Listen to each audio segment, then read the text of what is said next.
It's the Lee Company Titans Talkback. Lee Company, all you need. Visit them online at leecompany.com. Titans trust their home stadium to Lee Company. Tackle their heating, air conditioning, plumbing, electrical problems, and they can protect your home too. Your next play, visit leecompany.com. Lee Company, all you need. Hey, let's do some housekeeping today. I'm joined by the Dr. Kevin Dyson, the scholar Stoney Keeley, and I'm the Professor Zach Lyons. We got you till 9 p.m., so a little bit shorter show than what everybody's used to. So I want to get some housekeeping out of the way. Let's do the Kroger sacks for cash because the old Jalen Harrell got him another sack last week. Last week it was Big Jeff and Jalen Harrell. This week it was Big Jeff and Jalen Harrell. Let's check out today's final sack numbers tonight. Titans had 2 sacks versus the 49ers, adding $200 to the already $3,600, bringing the total to $3,800 for Kroger's donation to Second Harvest Food Bank of Middle Tennessee. Every time the Titans sack the opposing team's quarterback, Kroger donates $100 to Second Harvest Food Bank of Middle Tennessee from Kroger. Through its Zero Hunger, Zero Waste plan, Kroger is committed to creating communities free of hunger and waste. Kroger is the official tailgate headquarters of the Tennessee Titans. Try Boost by Kroger Plus for free pickup and delivery, plus 2 times the fuel points with your membership. Start your free trial today at Kroger.com. Pay as low as 1 cent per gallon when you redeem fuel points by using your shopper's card. Every 100 points gets you 10 cents off per gallon. Exclusions apply. Visit Kroger.com for details. Kevin Dyson, positive from today's game. Well, I was talking about this off air a little bit. It was a tale of 3 games wrapped into one. It started off the game. They started off competitive. They gave up, they did 3 and out, and then gave up the long drive, and then they made competitive, went back, and then just had that lull where they just got dominated. And it looked like that team that we had seen several weeks previous, not the team we just saw last week or even the week before that. And then whatever happened, they turned that corner a little bit and made it a competitive game.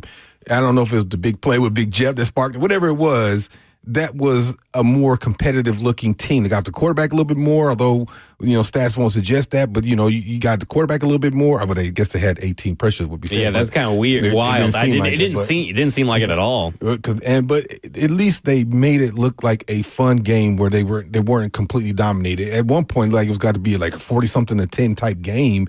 But then they got into it a little bit and made it competitive. And if you get a stop there, it might be different. If you don't get that penalty again, it might be a different game, right? And again, this is a team that is not to that point where they can overcome stupid penalties like that. That whole thing with the center and the field goal, that is what it is. I hate it. I know, but that's part of the game, it's part of the rules. And again, that's one of those things where you are not in a place where you can overcome those things, especially when you're trying to come from behind out west in a stadium like in San Francisco or the Niners.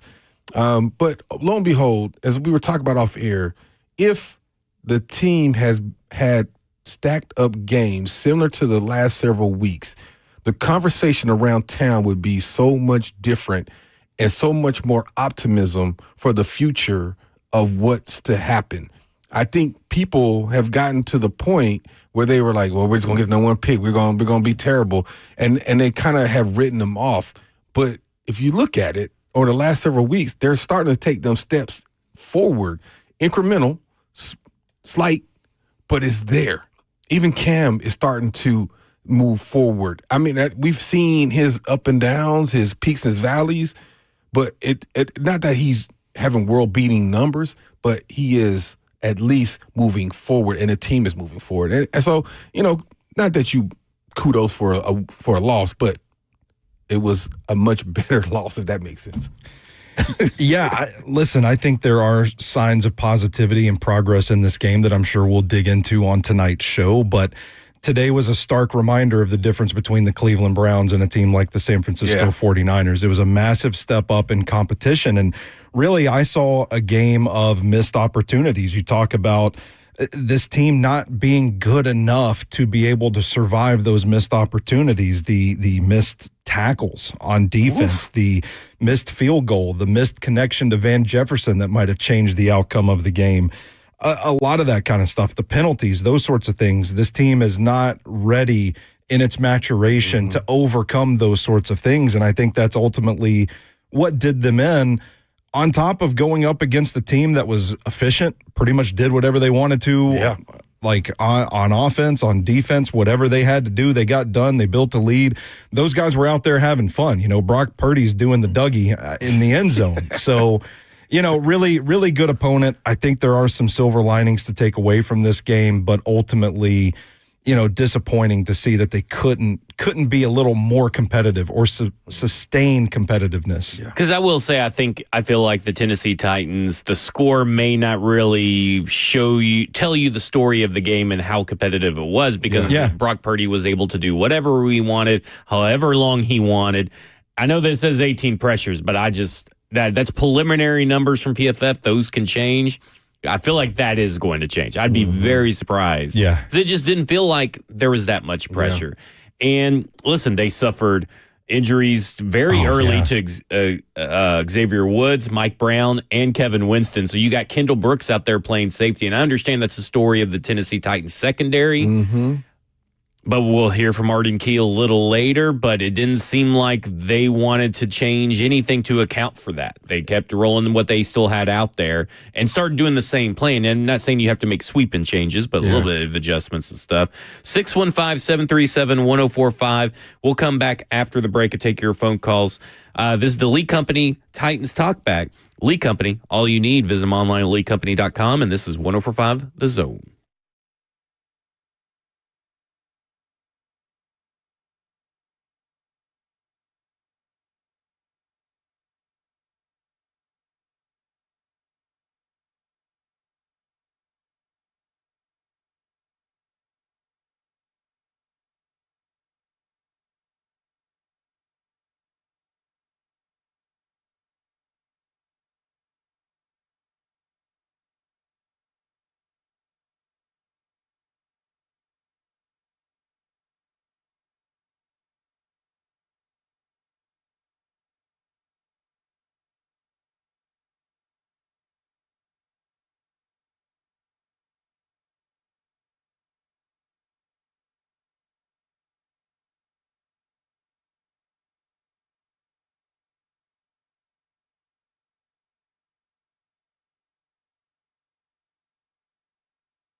It's the Lee Company Titans Talkback. Lee Company, all you need. Visit them online at leecompany.com. And surprisingly enough, the chat is actually People feeling good.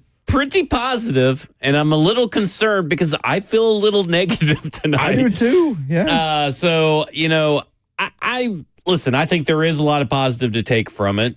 I think there are some concerning things still from Cam Ward, but overall, I think he played a clean game. And listen, we talked about in Football and Other F Words on Thursday. We're not going to really harp on deep throws, misses very much, because those are low probability throws anyway. But he's got to start stepping up into the pocket to take, or stepping into the throw on some of these deep shots. That seems to be the connection there. Yes and no. You're right. Deep balls are low probability. Yeah. But layups aren't. Right. You know what I mean? And those are the ones he's got to hit the layups, like the wide open ones. The ones where the guys, it's a 50-50 ball, jump ball, things of that nature. Yeah, I get that. But he has missed a lot of layups this year, and that was one of them. And in a situation like that where you need the points, and of course we saw the result of that after the fact, that could have transformed that game to a different direction For as sure. well. And we've seen that a lot this year too. And I think that's going to be because I can remember when after my rookie year, that was a point of emphasis. We got to get better at connecting on the deep ball, and we literally were just doing sprints down the field with the quarterbacks, going for deep balls and timing it out, and just working at the different distances and things of that nature. That's going to be something they really need to start connecting. I mean, they're called 50-50 balls for a reason, but when they're layups, you got to hit the layups a little bit more frequent than 50-50. And I think the reason he's missing those because he's not stepping into the throws. Yeah. And then that's kind of where I'm at. Is like, I mean, outside of maybe just doing that at practice all the time, because everybody's like, well, can he really step into the throw with that kind of pocket? Well, it's NFL clean. I mean, we're talking about a team right now that today allowed the offensive line allowed 0 sacks and only just 3 pressures. Dang. It was a pretty clean pocket, and there was room. It may not be like college level, Philadelphia Eagles style pocket. You know what I'm saying? Like it was clean enough to be able just to step into throw. We're not talking about stepping up into the pocket, but stepping into your throw. Yeah. Yeah, and it felt like on that play, the specific miss to Van Jefferson, we went back and watched it in real time, pulled it up on your laptop, and it felt like there was space for him to step up into it. It didn't look pretty, like it was definitely pressure, but you see NFL quarterbacks kind of step up and make those throws. And the one last week was the same deal. Yeah, so for me, there's also this thing, you talk about missing the layups. There are times in the game where it feels like his feet aren't set and the velocity with which he throws the ball is just, it varies greatly as a result. There are times when, he floats balls that he should put a little more zip on, and then there's times that he's like throwing the ball 10 yards down the field as hard as he possibly can. How hard is it as a wide receiver to be on the receiving end of that, and the inconsistency when it comes to the velocity of the football being delivered? How does that impact the passing game? Well, I'll go back to your first thought. So his moving his feet and not planting and stuff like that, you think about the progression of the season and him being on the rest. He's the most sacked quarterback in the NFL. It's like when you get in a bad habit in golf, you just keep swinging the same way, and sometimes it works, sometimes it doesn't. But you get comfortable with that, and it becomes muscle memory.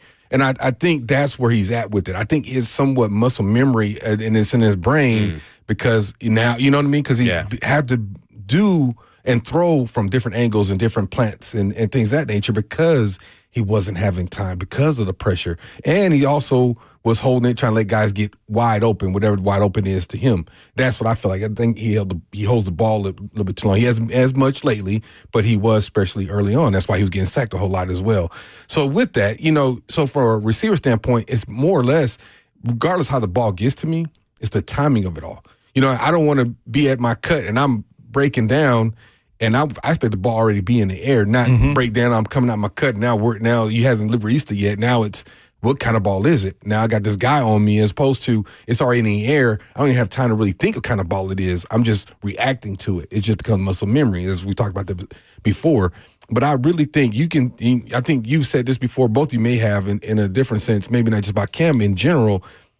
Quarterbacks tend to see ghosts sometimes, especially nipping at their feet. And I can't imagine sitting back there having 300-pounders trying to come take my head off. That's just, you got to be a grown man to even play quarterback. People don't give them enough credit and they don't get hit up until they play a game anyway. And so now you're 225 pounds, getting about a 300-pounder just standing statuesque, taking a shot.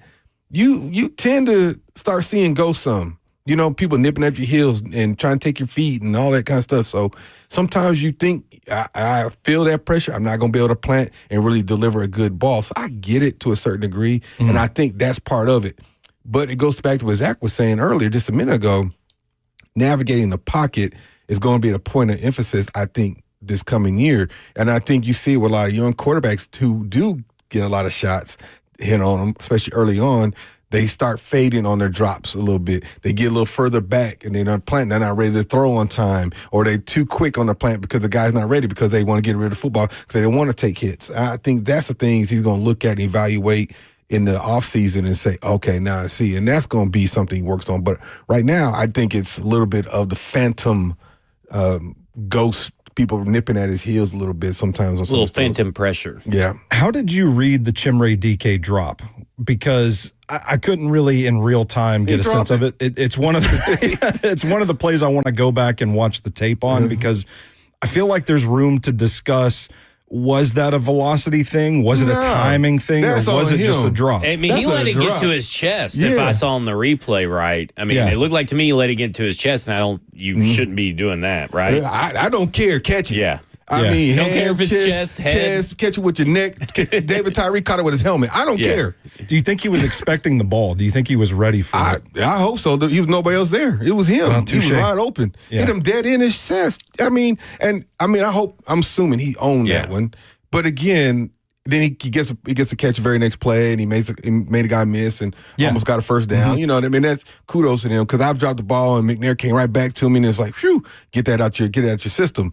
But that is on him. That wasn't Cam. Cam actually made a decent play, extending the play a little bit, and he did a good job of making himself available, coming across the field. He's open. He throws it to him, and he dropped it. Should have been a first down, and now you got a new set of downs and close. I think they would have been in red zone at that point too. Yeah, but I think didn't they score on that drive? Regardless, I think so. was that the Tony Pollard touchdown? Yeah. I mean, but still, I mean, you got to catch it. I'm with you. Well, I didn't think there was up for debate. It's just wild to me to see a ball hit an NFL wide receiver in the chest so blatantly and just fall to the ground. I'm like, oh, was he not expecting that? Was the ball too hard? Like, was he not expecting it? Let me tell you something. My brother, his first time in the NFL, his rookie year, and I remember talking to him about Brett Favre. I said, man, you want to believe this. And Mike McCoy's got stories. He'll tell you a story about he was a quarterback with the Packers around. He was like number 3 anyway. And my brother said he threw a post and he was covered. I forgot who the receiver was at that time. Might have been Driver. He said, I swear that ball whistled. That's how hard he threw it. That's how hard he threw it. And that because he had that velocity. But anybody that has played with him, the receivers. Yeah, it's a hard ball, but it's also catchable. It's a thing. But he had like that velocity, so it's just a matter of concentration and sometimes you take it for granted because it becomes routine. I catch it with my chest turned upfield. I'm brace myself for the hit potentially, or a guy reaching over the top trying to knock it out, that type of thing. And I had to go back and look at it. I want to see if his eyes turned upfield before. It got to his chest, because that happens a lot too. Because you make an assumption because it's easy, it's routine. It's like, oh, I got this one, and you just that quick glance, and then it moves, or you close your hands a little too late, or something like that. But I had to go back and look at it. But let me ask you this: is Big Jeff the new Xavier Restrepo? Ooh, listen, that play right there. That play right there. I don't know if people give him enough credit for making himself available. Yeah. And catching that with his hands over his head. Chimray DK. Above his head. And he's got the elbow brace on in his gloves and his big old hands, man. He high points it. His feet are off the ground. That tells you how athletic, not just NFL players, but all of them. Not just receivers and the guys you expect to be athletes. People like him, them big 300+ linemen, how athletic and skilled they are. And they chasing it, just that shows you just why guys make it to that level. And to have the recognition because he's going out, the play's obviously designed for him, right? And he's going out and he's covered up pretty well. They're not expecting him to pull a move right behind him because that guy just kind of stopped and, figured you can't go here, so what are you going to do?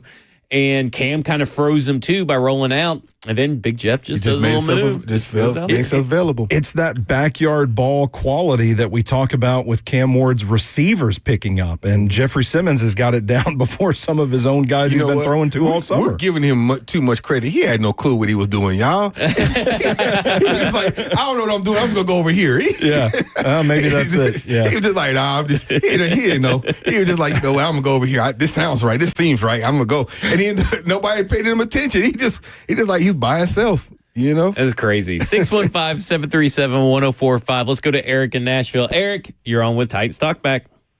Guys, I'll be honest with you. I'm real surprised. I did not think I would be the first caller tonight because here's the thing. I just got home about 20 minutes ago. I went to a Christmas program at my church and turned on the radio. Here's the thing. I saw the first half.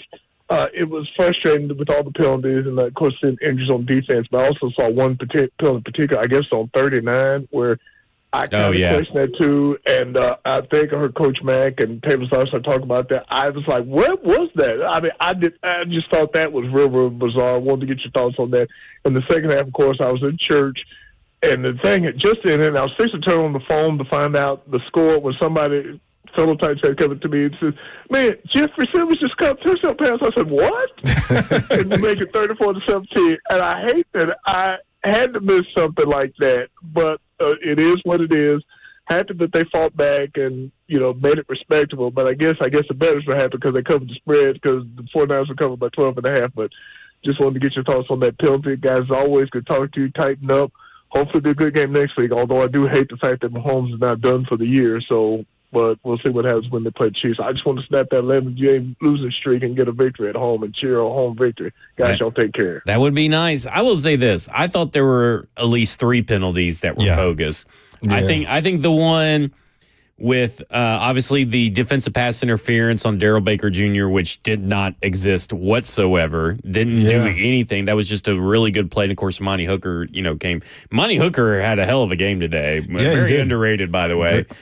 And then I think the J.C. Latham block above the waist, now they called it a block in the back, but they logged it on the NFL website as a block above the waist. He pushes the guy, just barely taps him on the shoulder. Guy not even really going to affect the play, but taps him on the shoulder like this angle. And the guy didn't even fall down. I was going to say, I don't think he even impeded his progress to the play. And they called that as a penalty, which I thought was bogus. And I think this Big Jeff thing, the center. Yeah, because I've got a couple of people telling me, because I said if I was a center or a long snapper, I would just kind of lean over a little bit and lean into it and let them hit me. And there's a lot of people saying that if you watch the tape, he does that. The center does. And I'm like, he's just running through. Well, because Jeff had been doing that the whole game as far as timing the snap and trying to go to that gap. Yeah. So he probably did it in that one time. Yeah, and his leg hits him. It's not even anything intentional. It's not like grabbing him or anything. It's like it was a couple games ago. He got called for that penalty earlier in the year. And it's like, well, first off, he didn't even hit the head or neck area. But it was like, what are you supposed to do if you're pushed into it or anything like that? It's kind of a silly rule. And I understand it's for the safety of the game, but how many long snappers, what's the medical data on long snappers? There was a time when it was a thing. That's why they made the rule. But so you can no longer line straight up, head up over him and hit him. Because that was the thing. They would have a guy line head up over him, hit him, he's defenseless, hit him, and then a guy come behind and then create a gap. You know? So I get it because he is defenseless, but after the snap of the ball, he is no longer defensive because now he becomes my opponent. He's now helping block. So once that's in the air, it should be fair game. You know? Like get up a little sooner. I mean, come on. Yeah, I thought there was another one on Marcus Harris down in the red zone that was a little ticky-tack. They called him for pass interference, and then they show the replay, and it's a very iffy call, but I think it was Drew Brees that even says, like, well, he hooks him at the hip there. You can't do that. And I'm like, buddy, I just watched it, and I didn't see him really impede the route there at all. So it felt like, again, like one of these situations where the Titans are not good enough to overcome these things yet in conjunction. The missed calls, the missed opportunities, all that stuff, it just kind of didn't feel like those bounces went the Titans' way. You know, you can literally almost call a penalty on every single play. Yeah. I felt there was a lot of holding penalties that were not called on the 49ers. If you go by the letter of the law, of the rule book, you can almost call a penalty on every play. There's a holding or something on every play. Yeah, what's the saying? Like if they had enough officials to watch every offensive lineman, you could call holding on every play. The games would be 6 hours long. Touche. The deep shot to Van Jefferson down the middle. The one he caught and landed on his back? Yeah. What did you think of the ball placement from Cam Ward? Because we've seen a few people say that he threw it short, and I don't know. I didn't feel like that was necessarily the case in real time, but what did you think? Initially, I thought it was a little underthrow, but in retrospect, it actually helped the completion because I don't think he saw that safety come from the other side. It's probably a ball he shouldn't have thrown. If he throws it right, it's probably a pick. Because I don't think he saw the other guy. Lucked out. He kind of looked out. It did kind of feel like the safeties were angling towards the end zone to like get in front of the throw. And Van Jefferson goes up and gets that ball and comes down with it. It's a great catch. Yeah, great catch. Yeah. I mean, that when he threw that down there, I'm like, what in the world is this play called? I held my breath. Yeah. I was like, what is going on? Well, I originally I thought, that's the shot, take it. But when you get close to the ball, they expand the view. That safety was on the other side. He probably shouldn't have thrown that ball, or maybe thrown it quicker or flatter, meaning he can catch it and run with it. But when he threw it in the air like that, he let that safety get a chance, and Van just happened to jump and get in front and protect the throw and make a great catch. Okay, I was just wondering. Wide receiver 1, right? Wide receiver 1, Van Jefferson. Yeah. Was he? So Gunnar Helm was 4 for 4 for 49 yards. Van Jefferson was 1 for 5 for 43 yards. Chigakonkwo. Yeah. They gave him he was a yak monster, it felt like today. And I wish they would have found ways. Again, we're sitting here, I feel like another week. I know he got 6 targets, but I feel like there was a couple of more opportunities for him. Elikai Manners caught that first pass and never caught a pass ever again. Didn't even get targeted again. Oh. And there were a couple of other moments where I thought that Elick was open. I know at least one. Elick was open. He went somewhere else. 2 near interceptions by Cam Ward. But he ended the day with 101.2 passer rating, 170 yards, 2 touchdowns, 0 interceptions, and like we said earlier, 0 sacks. 18 of 29. I mean, how would you guys grade Cam Ward's day today? 62% completion percentage. If you look at the paper stats, I think you're completely all right with the outcome of his play. Yeah. I think, multiple touchdown game. He made some plays outside, inside the pocket. He missed a few throws again, though. And I think that's where the eye test is where people go back to. You tend to remember those, like the touchdowns and the ones you miss. And that, even when we start talking, that was what we talked about mostly as opposed to the totality of the performance. You talk about the all the way bad and the all the way good. But I think overall, man, I'm with you all. I think you guys said it earlier, is the progression of him. He's getting more comfortable and confident. I don't know if it's just season's coming to an end. It's the experience. He's played 14, 15 games now. Like what have you. He's starting to feel comfortable in his skin. Maybe the offense is becoming a little more comfortable in whatever they're doing. That could be part of it too. But I think it lends itself to give you optimism for year 2 of what he potentially can be. A couple of missed opportunities. It's a theme for the night, but a couple of missed opportunities from that stat line looking pretty dang good tonight. And I think, we have this conversation about Cam Ward, and I bring this up pretty frequently. It feels like I feel like he's always going to be the type of quarterback that you're going to have some bad plays with the good plays. I think he could have had a couple of picks today. But that aggressiveness also leads to that big completion to Van Jefferson down near the goal line. So I felt like his decision-making was pretty clean for the most part, and he was doing a good job early on of just finding completions. As like they talked about on the broadcast, is just like taking what the defense was giving him. And I do think that is an indicator of his comfort level developing as he gets more reps in the NFL. I didn't really have a big problem with his game today. Yeah, I think I would agree with everything you guys said, that, you know, the 2 interceptions or almost interceptions could have been really bad. I mean, you talk about interception luck. You go look at the Shedeur Sanders game today, and Jerry Jeudy had a perfectly placed ball ripped from him. Now, Shedeur Sanders threw 2 more interceptions in that, but like that kind of goes into interception luck. And Ward's oftentimes been the benefiter of interception luck. Maybe it goes back to a velocity thing, because there's a couple of throws I feel like where he throws it so fast that I don't think the defense can. They can't. There's a reason why they're defensive backs anyway. Now you're trying to catch a Brett Favre like piss missile, and it's probably not going to happen. And so I do think that he did get away with some, and of course the layup to, because I mean, do we all agree was that Van Jefferson or Chimere DK that was deep? That was the layup. Van Jefferson. Do we all agree that was a layup? Yes. Okay, because I've seen some people say it wasn't exactly a layup, and I'm thinking, well, that feels like a layup. Well, my point is, and I'll let you finish your thought, is whether you think it was a layup or not, he didn't even give him a chance. What I'm saying by that, the ball was out of bounds when it landed. Yeah. It wasn't even in the field of play. Right. And he even said, and he said it last week, I got to start putting the ball in the vicinity or the radius of my players. That's it. Because you got to let them make a play. That's it. And that I mean, again, wide open. That would have been a touchdown.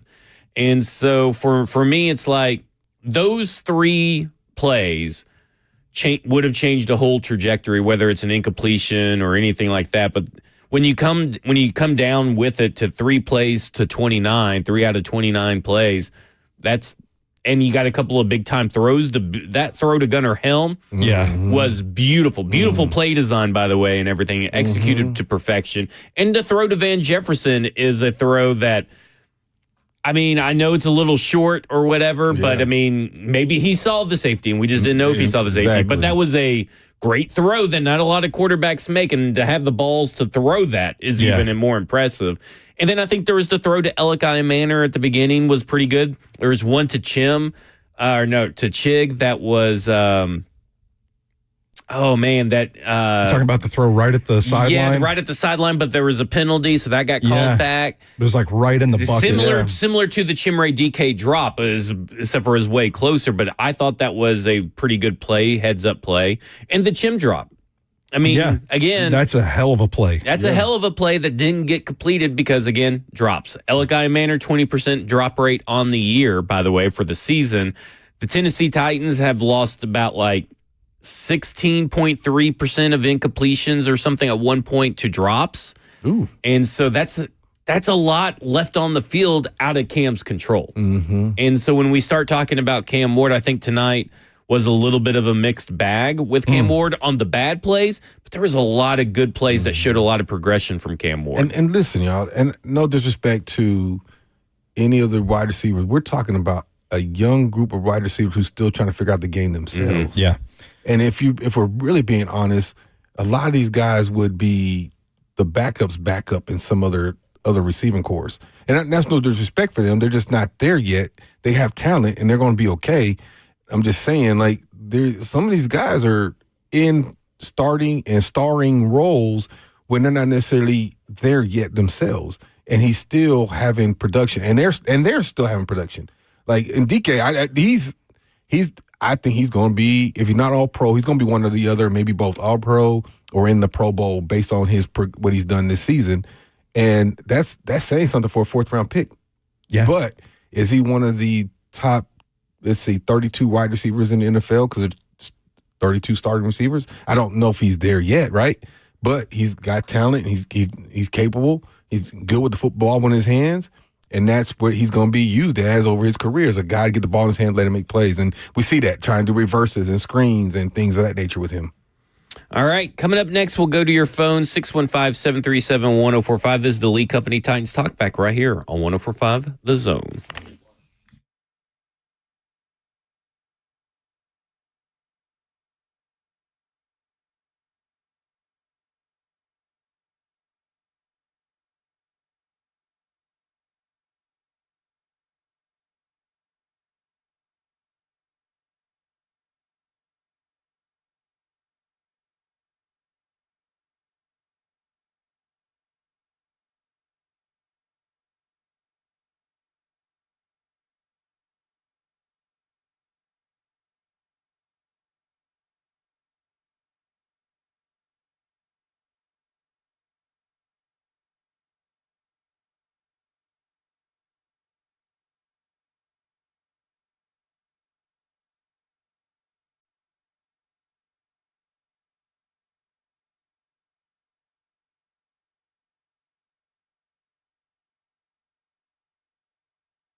It's the Lee Company Titans Talkback. Lee Company, all you need. Visit them online at leecompany.com.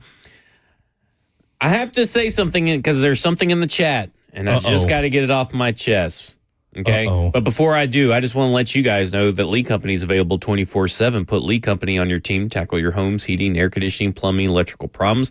Schedule online at leecompany.com. Lee Company, all you need. And Fusion Site is the Titans provider of top-of-the-line VIP restroom, trailer, and roll-off dumpster needs. Fusion Site, Nashville's MVP. Visit fusionsite.com. And I just got to say something. Here we go. That while I do think that Elikai Manor has had his issues, okay, he's definitely had his issues. I'm not going to say that he's not. But someone could said that Elikai Manor in the chat, and I don't know if I should really call them out, but I'm going to anyway. Aereo3, and he said, I told you guys, like I said not too long ago, Io Manor is just Des Fitzpatrick. Fitzpatrick. Want to remind you that Des Fitzpatrick has 49 career receiving yards. Elikai Manor has gotten that in one game. So please, well, I'm not saying that Elikai Manor is A.J. Brown, Corey Davis, or anything like that. To compare him to Des Fitzpatrick is just distasteful. I am disgusted. I told Dr. Dyson, you stepped out of the studio for a second during the break, and I said, Dr. Dyson, we got some negativity back in the chat. Things are normal again. Somebody's calling Elikai Manor a bust. Yeah. How can he be a bust? He's a day three wide receiver. Oh my gosh. Let's just be a little patient on Elikai Manor. Disgusting. Maybe set expectations. Yeah, maybe you guys misrepresented what he was supposed to be, talking about the chat. I think he's just been put in a role that, unfortunately, because of how things have transpired with Ridley and things of that nature, he's been put into a role where that's not where he needs to be yet. Yeah.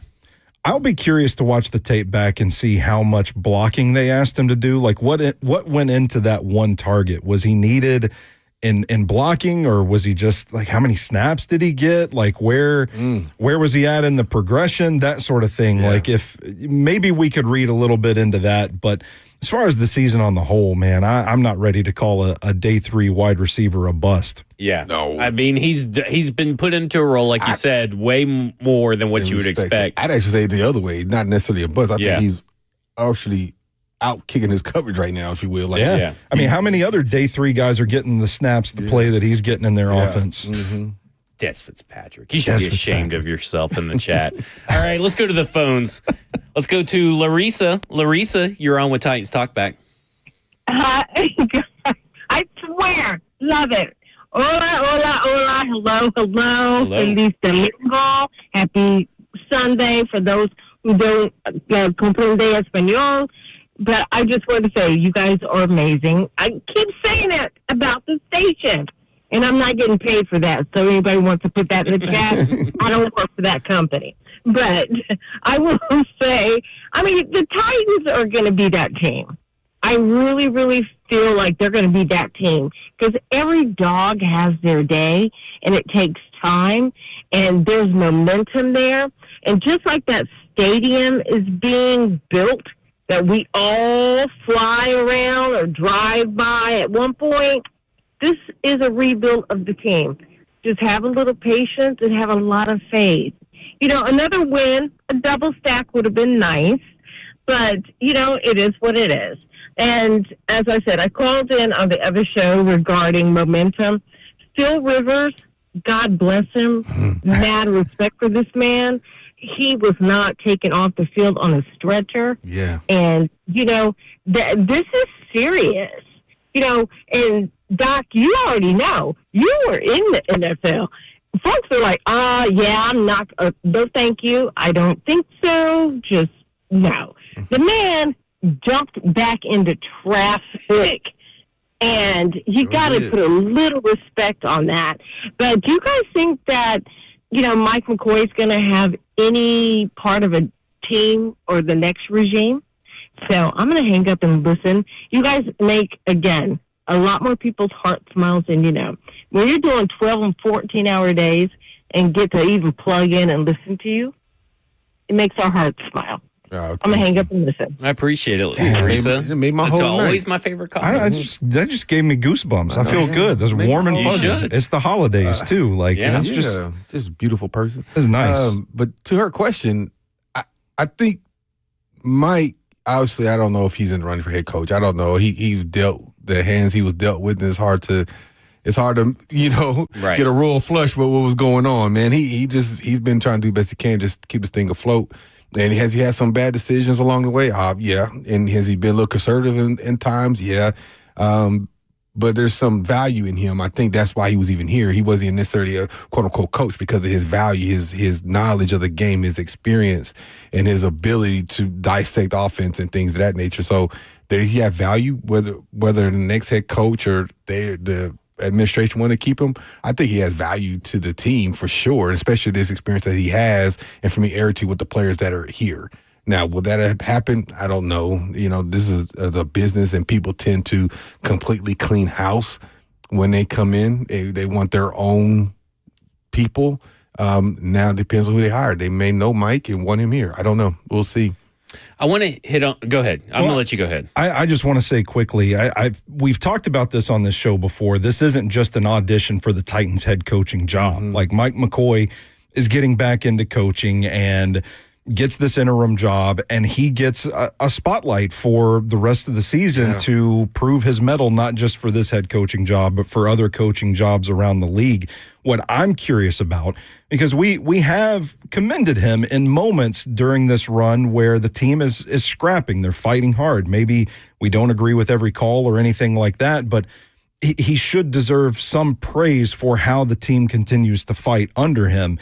And I'm curious how empathetic the rest of the NFL will be to his situation with the state of this Titans roster and the job that he's done in this run. I feel like I don't know that this situation is going to be held against him too much. I think he'll end up somewhere. Probably not. I tend to think that we're approaching a complete rebuild as far as the coaching staff goes. But I do think that Mike McCoy is going to get some interviews and jobs around the league, no doubt about that. But to speak to that point and to something that Larissa said was that she talked about it had been nice to double stack wins. Yeah. And what I want to bring up on that, speaking to your point about Mike McCoy and how this team has been playing for him, the last couple of wins the Tennessee Titans have had, they came out and played way worse. And today, I didn't feel that was the way. Like they laid down for Washington after beating the Texans. They laid down against the Raiders after beating the Cardinals. Today, they didn't lay down. Mm-hmm. They were just outmatched. Yeah.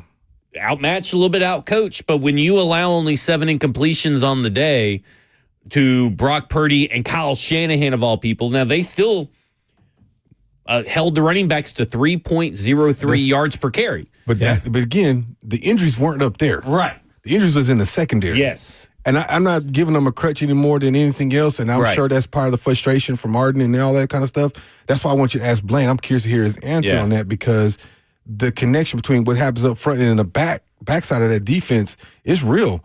I can't do a zero blitz if I don't even know what that corner is going to be able to do, or I can't do some kind of rotation coverage without, you see what I'm saying? So I'd be curious, because he had to be somewhat conservative in his play call, I would assume. Right. But to the point is that we didn't really see this team lay down. Yeah. And I don't feel like they lost, but it wasn't a letdown game. Yeah. Like that's what we usually get is a letdown game, an emotional letdown game. This was a team, and you can even just look at the offensive line that was scrappy. Yeah. Like that offensive line, and we'll talk more about it and try to come up with what in the world has happened over these last 3 weeks to this offensive line.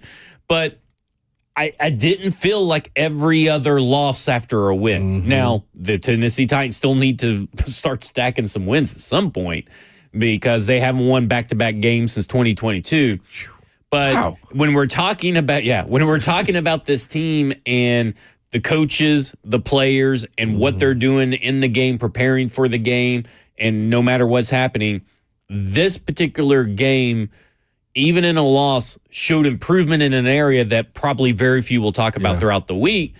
And that is, this didn't feel like the same old Titans after a win. Yeah, absolutely. And I would also say to Larissa's call, talking about the vibes, wanting to feel good, double stack wins, that sort of thing. I feel like as we approach the end of the season here, get a win at home. Win one of these home games, and I think that'll go a long way for the vibes in this city Two going into the more offseason. home games left? Chiefs and Saints, right? Chiefs and Saints. Then Saints that won today, Yeah. and the Tennessee Titans are currently picking number 3 in the draft. And the Jets and the Raiders are ahead of them, and they play each other week 17 or It's week the 18. You know, just right quick, going back Though to I do not care about draft order, just want to update everybody. Yeah. Get wins. A lot of people do. going back to Cam Ward and his progression and this season, playing in 14 games, statistically speaking, and I think I saw the metric that they put on there of quarterbacks and what what's his name in Chicago, drawing a blank on his name, Cam Williams. Yeah. And now Cam Ward, and their comparisons being number 1 pick, and from year 1 and year 2, new hope with new quarterback, new regime, coach staff, you have that kind of progression from year 1 and 2. But if you look at it statistically, Cam's ahead of some pretty good quarterbacks that are having some pretty good years. Like, he's ahead of Aaron Rodgers, Bryce Young, C.J. Stroud, I'll say Joe Flacco. But as far as his numbers are concerned, his passing yard numbers, but it's just been a steady kind of season for him. Like, we've had those valleys, but we've had some peaks and things of that nature. But if you're looking at it statistically, as we talked about earlier, we got to be like, okay, whoever comes in here, they just got to do basically what they do in Chicago, where Chicago might win their division and they're going to be in the playoffs and all that kind of stuff. And that gives you some real optimism going forward. There you go. All right, coming up next, we're going to talk more about the offensive line. Maybe we'll get into a little bit of coaching talk as well. 615-737-1045. This is the Lee Company Titans Talkback right here on 104.5 The Zone.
It's the Lee Company Titans Talkback. Lee Company, all you need. Visit them online at leecompany.com.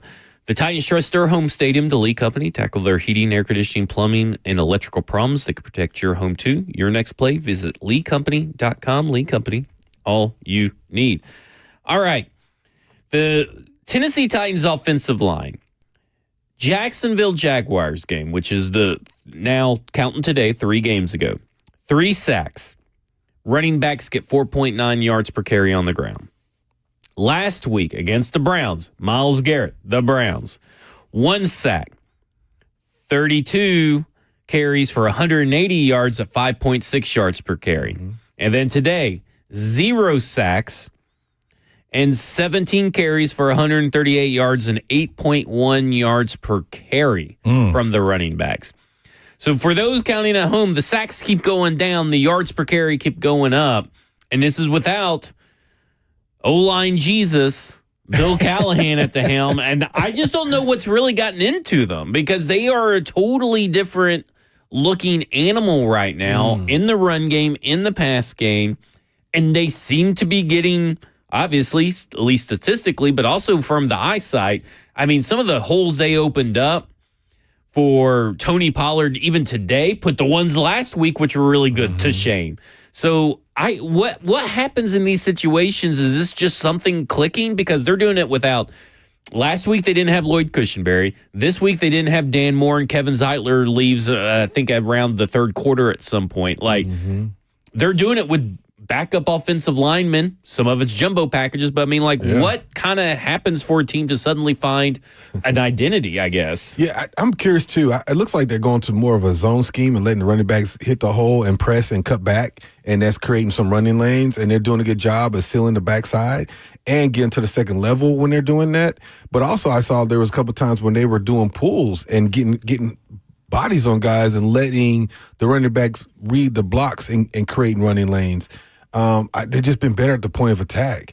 I don't know as far as plays, extension of plays, what's the difference as far as are they utilizing the same run scheme they had before, or they completely went to a different run scheme? I don't know if you do that much in the year, but it seems like they're doing more of the zone concepts and letting the running backs pick the holes. And they're making the right decisions and planting their foot and going. Pollard, it seems to be more crisp and more deliberate with his cuts and one step and go. He's not dancing a whole lot. And I just think that has helped Cam in much. We've talked about Cam and his progression, but the running game starting to come alive. It's helped the offense in general. Now, hasn't produced a whole lot of points and all this stuff, but it has given a sense that they're going in the right direction because the running game has gone in the right direction. It's amazing how that works. When you're able to run the football, it makes a lot of things around you better. As you mentioned, you're not getting at the quarterback a little bit more because now you're more concerned about the run because you're not back there with your ears pinned back thinking, oh, they got to throw because they can't run the football. So it makes everything around you better offensive if you're able to run the football. So from what I know about Bill Callahan's run scheme, it is basically every run in the book. Every run you can think of is in that run game. And it's just a matter of game planning as to which runs they pull from week to week. I've also been told that his run game is very detailed and it relies heavily on communication. So when I look at what the Titans have been running since he stepped down, it feels like they've taken that deep playbook and cut it in half. And maybe they are running a little more zone. I do think they're running a lot more zone. I also think they're doing some interesting things with their tendencies where they put Tyjae Spears on the field, and he's known as more of a scat back, get to the edges, make somebody miss in space, but they're running inside zone with Tyjae Spears where he's running inside. Defenses don't necessarily expect that. And then they put Tyjae Spears in the third quarter for an inside zone run look, but then they run outside zone with him to break that tendency. So it feels like they're calling runs that are mixing things up. It feels like the run game has been simplified a little bit, but there are other factors. You consider chemistry. These guys playing together. We're deep into the season at this point. Early on, it felt like Peter Skoronski was on an island. He's, all pro caliber guard, and nobody else was on his level. Well, now before the injury, it felt like Dan Moore Jr. was starting to make progress. Kevin Zeitler struggled early on in the season. He strung together a couple of really good games. J.C. Latham, I know, has been a pretty divisive topic of discussion recently, but he's getting better. Lloyd Cushenberry, Corey Levin, guys that they're putting in, they're playing well. Everything seems to be gelling. And then there's also stuff like, Cam Ward maybe getting the ball out a little bit quicker, maybe evading the rush a little more. Like this confluence of events has led to this thing really sparking and really clicking. And I feel like this is a point where we need to start talking about the identity of this offense, because it feels like they can be a statement running team the way things are clicking right now. What's crazy? What you just said, what it reminds me of is the coaches are starting to listen to the players. And what I mean by that, it might not be verbally. Me talking to you verbally is I'm on tape and I'm saying, this is what they need to be running. This is what we need to be doing. And they're seeing it. So they're, quote unquote, listening to the players based on what has been successful. And it's like, why are we going against the grain here? Why are we trying to swim upstream? This is working. Let's do what's working and build off of it. Yeah. And that's what they have done specifically in the run game. And go ahead. Sorry. Well, I was just going to say, to add on to what they're doing as remarkable, over even including, if you want to include the Seahawks in this, but these last 3 games, since the bye week, they've played Houston, Seattle, Jacksonville, Cleveland, San Francisco. All of those teams rank in the top 8 in rush defense efficiency. Wow. San Francisco's number 8, Cleveland is number 2, and Jacksonville is number 4. And I think we would say that was the start of where the run game started to pick up. Yep. And in Jacksonville, just other things got away from you to not be able to rely on it. But in Cleveland and in San Francisco, you faced the number 2 and number 8 rush defense efficiencies, and you're moving them. Like, you're people moving. Yeah. Like, this isn't just random blocking and tiny holds. You are moving people out of the way. And it's just, to me, it's just been a remarkable turn of events where you're thinking, I remember us talking about 5 or 6 weeks ago, we're probably talking about, since Bill Callahan got fired, man, this run game just can't get going. Yeah. And it really doesn't seem like it was a matter of getting going. It's just being involved and doing it early. But these last 2 weeks specifically has been phenomenal run block. It's like teach tape run blocking, to what you were saying earlier, Kevin Dyson. I'll let you go now. Yeah, I was just going to say, conversely, what I said about Tyjae Spears, they did that with Tony Pollard too. You line him up out there and you run outside zone, you get him to the edge, go upfield.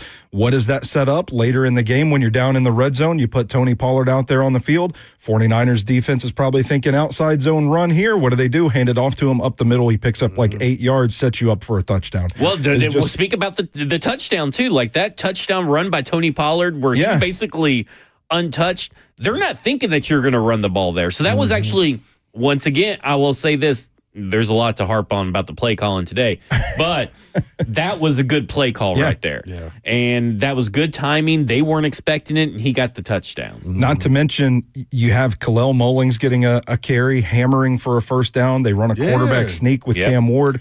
It was Khalil Mullings to Brandon Crenshaw Dixon, going between Brandon Crenshaw Dixon, an undrafted free agent, and David Martin Robinson, an undrafted free agent. He has 7th round pick going in between those two guys for a critical conversion. So it all begs the question: who's the run game coordinator right now? That is the question. Because I want to know who took that responsibility once Bill Callahan stepped down. Because I wonder if it was a committee for the first few weeks after Bill Callahan stepped down, and I wonder if there's legit just one person in charge now. Yeah, that would explain what we're seeing. Yeah, somebody that goes to the press conferences, ask that if you're listening. They will now. Yeah, run game coordinator. That's what we need to know. I mean, that was to me pretty remarkable. It's been awesome to watch, man. I feel if it's Luke Stalker, I'd be like, okay, Bones Fossil, got to keep if you're the next coach, and let's keep Luke Stalker around. Yeah, who is the tight ends coach? Yeah, who's the tight ends coach? And sometimes those guys are most often your run game coordinators too. I know Justin Otten was at one point; he was both, but those guys typically are. So let's get into some of the bad here. Oh, okay. Okay. 70 plays were ran by the 49ers offense. And listen, we all understand Tennessee Titans roster is pretty decimated at this point in the secondary. But 70 plays were ran, 6.1 yards per play. They held the ball for 14 minutes and 10 seconds longer than the Tennessee Titans. And it was almost like I have written down death by 1,000 paper cuts. Yeah, and sure. That's what it felt like. It felt like, I mean, they were on third down. They converted 60% of their third downs. Now, at one point, they were 7 for 7 or 6 for 6, and they only ended up 9 for 15.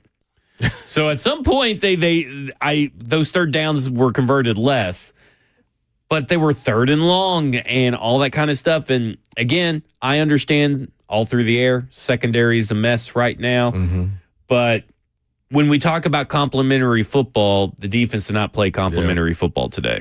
Yeah, and I'm trying to give them, not to give them this crutch, but I'm thinking you're talking about not giving, after the quarterback, him having time to kind of do his things, third and longs, you're playing probably conservative in the back half of that defense. I would assume. Without going back and looking at the tape again and just making my assumptions, that's going to be part of that conversation is how aggressive can he be with a decimated secondary? You're literally down to a corner playing safety at that point. So, but again, if that's the case, which we saw, 18 pressures, which I would love to go watch that tape. Where were those 18 pressures? But that's pretty impressive when you think about it. I mean, where are they coming from? But I think the bright side of all that is when they kept it within striking distance towards the end, and it really was, the knockout blow was a inadvertent penalty on that extra point or that field goal try that knocked out opportunity for them to really make this game truly interesting. And that's disheartening because you fought so hard to get to that point, to finally get them out the field, as we talked about all these third downs, converting and all that kind of stuff, and it's a long field goal try. You don't know what's going to happen on that. To give them another opportunity to move the football and get points, that was kind of because you fought so hard to get there. But all that being said, man, when Denard probably looked at his play card, he was like, I can't run this. I can't run that. Dang, I want to run this. I can't do that one either. Yeah. He tried him. He was trying to do what he best he could, man. He was trying to make, I always say, try to make steak out of chicken, bro. I felt like this was a case where personnel issues were really exacerbated. You saw the difference between the dudes that the 49ers had and the guys that the Titans were trying to line up to stop them. I felt like Juwan Jennings, his strength, his size was an issue. Really physical guy that was able to pop the cornerback off the block at the point of his break, and then he gets a step and he's open in the end zone. It felt like guys were playing off of him a little bit, like Amani Hooker is kind of on an island playing a little deeper into the end zone. Juwan Jennings sees that, he breaks it out, there's another touchdown. Like, they struggled with Ricky Pearsall, who's a pretty twitchy, he can cut on a dime kind of wide receiver. It felt like he burned him a couple of times with the change of direction. Christian McCaffrey gets into the open field. He's a matchup problem for everybody. And it's like guys are missing tackles. George Kittle is out there pushing dudes around as a blocker. Yeah. He's tough to bring down. It felt like a case where you could just see that the Titans were down to plan B, plan C, in some cases plan D on defense, and the 49ers had the thoroughbreds to go out there and just run all over them. They already create matchup problems for the way they do their offense anyway, and the talent that they have. Like, Kittle's is a matchup problem, although they use him a little bit differently than they have in the past. And then McCaffrey's been a matchup problem since he's been in the NFL, especially in the passing game, right? And I think when you're decimated from injuries like the Titans were, it's hard to overcome. So you got to give some credit to the fact that they kept the levy up for the most part. That's Jeffrey Simmons again. Yeah. Jeffrey Simmons playing his heart out. Yeah. So, but again, you're not to that point where you can overcome some of the mistakes that you made, the wide open shot, the tip balls, the penalty on a field goal attempt, all those things. Your team is not quite there yet to overcome it consistently. Yeah. Because no team's going to overcome that all the time. And if you're doing it consistently as the Titans seemingly have, you're definitely not going to overcome it a lot. And they're not to that point where they're young, they're injured, they got a lot of obstacles already, let alone to overcome injuries and penalties and drop balls and all the things that kind of took place in the course of the season, let alone today. 7.5 yards to go on third downs is the average for San Francisco. Wow. And they still converted 60%. They converted 60%. You're not going to win many games doing that. And because that's what you want them in, right? You want them in third and long. That's the whole thing. And it's just bad. Of course, Tennessee Titans, 33% on third downs. Like and listen, half of those were screens. And if I have to see another screenplay on third down, oh man, unless it's to Chig. Chig's the only guy that can do a successful screen, it feels like right now. Yeah. It's insane how many screens, because at some point you got to let Cam throw it down the field, or at least attempt it, especially when your offensive line is playing as good as it has. Yeah, and there was one play where I felt like they tried to get a little too cute with the design, where the screen to Cam Ward's right is set up with 3 blockers in front, and they fake it and try to come back to Chig on the backside, but there's nobody out in front of him. So I don't know if they were thinking we're gonna catch the 49ers off guard here. They're going to think screen, flow to it, and then Chig will be wide open on the backside. But those plays just aren't really working. And to something you said earlier, the little end around to Chim DK early in the game. Like, you're going all the way down the field, and then all of a sudden, here's a little end around. Yeah, I don't know what feel for the game can either be really good. Like today, we had a mix of good and bad for the feel of the game. Yeah, and I just don't know what the thought process is going into those play calls, because we've seen it time and time again this season that they're low probability plays. We haven't seen the Titans. Team. Yeah, we haven't seen the Titans hit a lot of these plays. So is it just a case where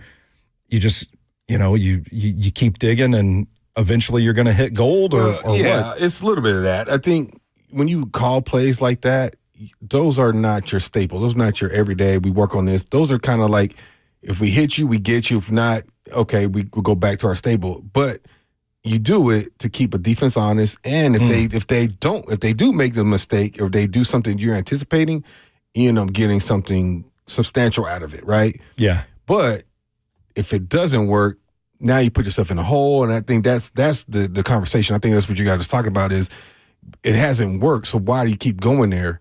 But if you don't have something like that in your book, in the situational football, like, right, you got a win play. What do? You can do your vanilla everyday down and distance play and try to out execute them, or do you try to outflank them, create a scenario, or do something like double reverse pass and things of that nature? You see people do that on 2-point plays and got to win plays. They do those type of plays in a sense that, because it's not your normal, it's not your natural, and it puts you in a bind on a defense to get out of your rules, if you will.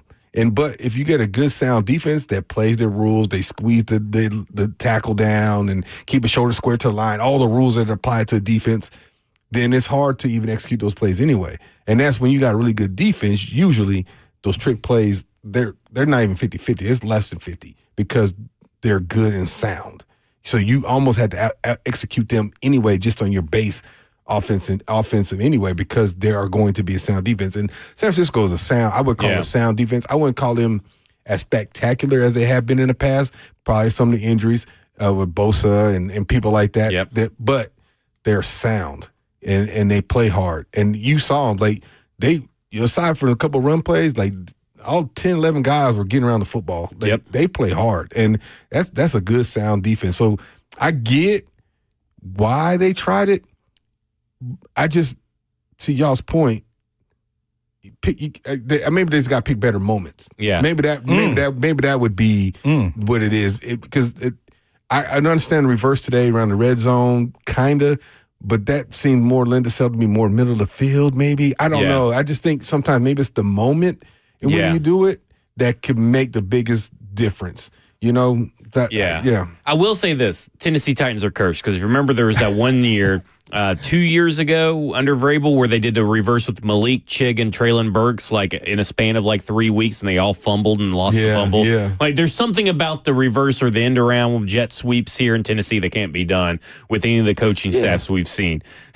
Not to say that you shouldn't try them, I guess, but at some point it's just like, it's kind of like when the Wildcat, that game where they called like 3 Wildcat plays. At some point, we just got to realize we're probably not a reverse end around jet sweep team right now. Yeah. Well, I give Maybe you an example. later. You know, you've seen like for instance, we've seen like the bubble screen double pass with Frank Wycheck. I'll just throw that out there because I benefited from it.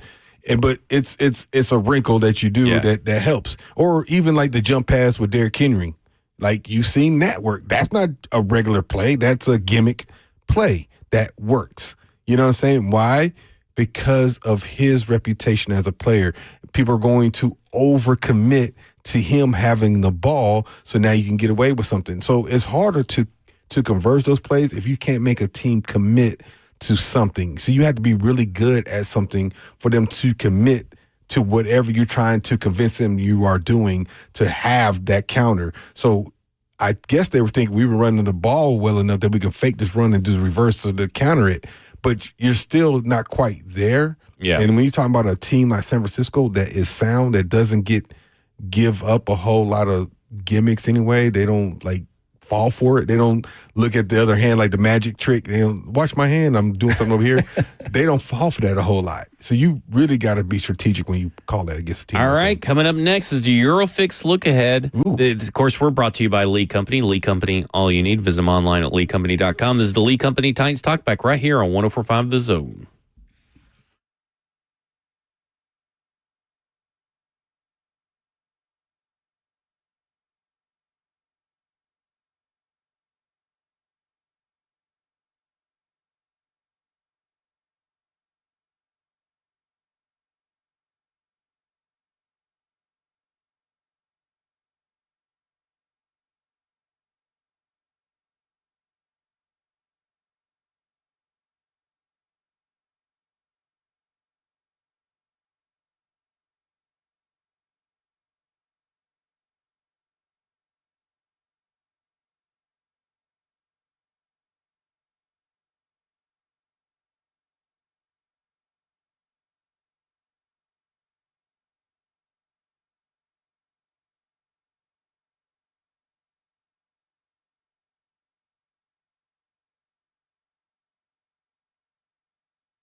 It's the Lee Company Titans Talkback. Lee Company, all you need. Visit them online at leecompany.com.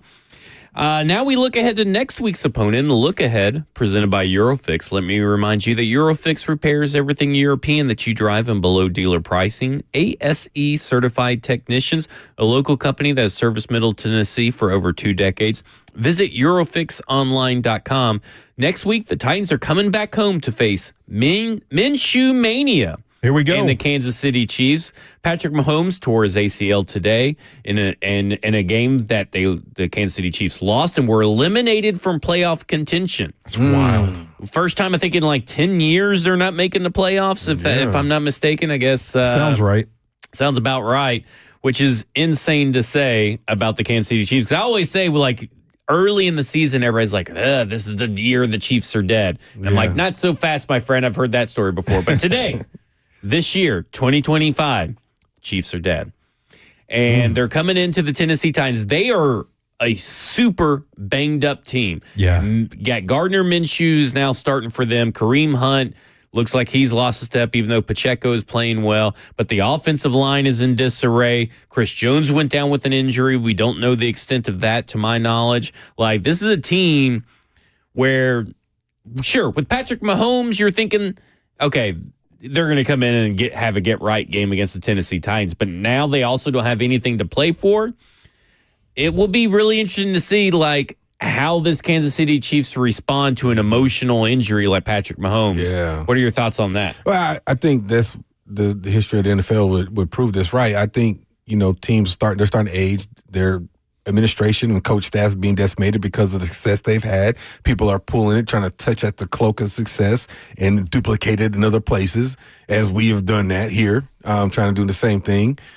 Players, free agencies, they've put themselves in a market where they garner money, and sometimes they can't afford it in your hometown, so you got to go elsewhere. So they've lost players.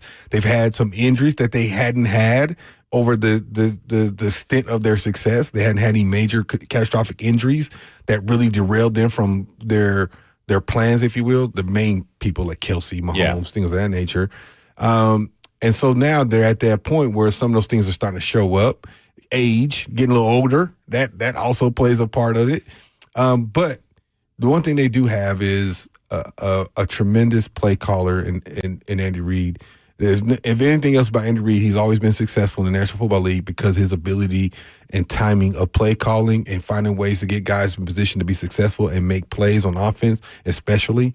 And that, regardless who's been his quarterback, he hasn't had Mahomes this whole time, and even Don McNabb was successful with them. And Don is a pretty good quarterback as well, but I'm not saying that to say that. But they've had backups and they've been successful as well. So it's going to be interesting to see how they approach this game with Gardner Minshew. We all know him a little well. He's a scrappy quarterback, finds ways to make plays. He's beat the Titans before, especially when he's in Jacksonville. I'll be interested to see what the game plan is for him going forward. Things have been pretty clunky for this Kansas City team. Even before the injuries ravaged them, you had like Travis Kelce dropping wide open balls. Yeah. This defense is historically aggressive under Steve Spagnuolo, but teams have been making them pay for it because I just feel like, a couple of subpar drafts from a roster standpoint are starting to catch up with this Chiefs roster. You see it up front, the offensive line. They finally got him a guy in Josh Simmons that looks like a franchise left tackle, but they've been moving around guys up front for a couple of years now. And I think those things tend to take their toll on you, and it's not enough to just overcome those deficiencies with miracle playmaking anymore. This Chiefs team, it almost looks like the clock's run out on the Mahomes magic just a little bit, at least this season. Yeah, well, it's almost like they're due for a complete overhaul, right? Travis Kelce's probably retiring after this year. I mean, maybe he doesn't want to retire on such a down season, but I mean, he looks like he should have probably already retired. And I mean, the rumors always pop up around Andy Reid. I don't know if necessarily he really is going to retire, but is he ready to kind of go through a rebuild?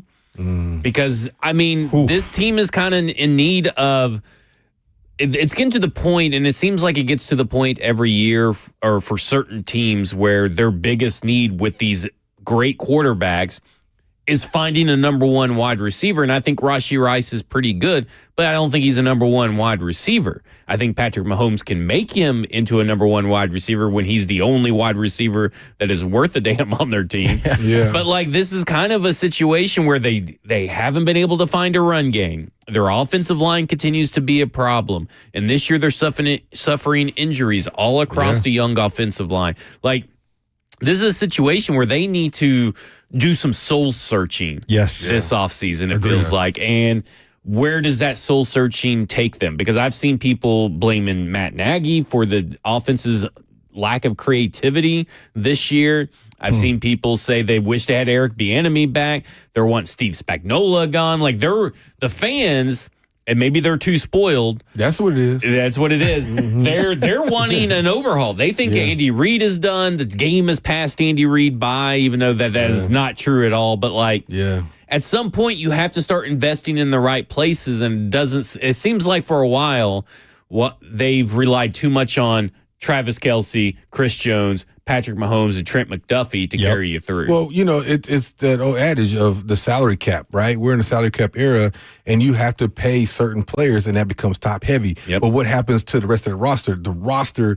The meat of the roster is what helps you win. It's not just those Hall of Famers, those all-pro guys. It's the other guys, and that's where you got to get your quality and your depth from. Yeah. Makes them gettable. Makes them gettable. All right, that will do it for us. This is the Lee Company Titans Talk back here on 104.5 The Zone. For the Dr. Kevin Dyson, for the scholar Stoney Keeley, and I'm the Professor Zach Lyons. Titans radio coverage is produced by Joseph Bonanno. Studio producer Justin Hawkins. Studio host Lucas Panzica. Promotions director Rich Ferris. Director of sales Hunter Rice.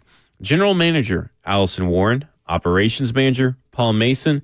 Executive producer, Rep Ryan, and the Grand Poobah behind the glass, Jackson Williams. For everybody here, we appreciate you guys hanging out. See you guys next week. It was the Lee Company Titans Talkback right here on 104.5 The Zone.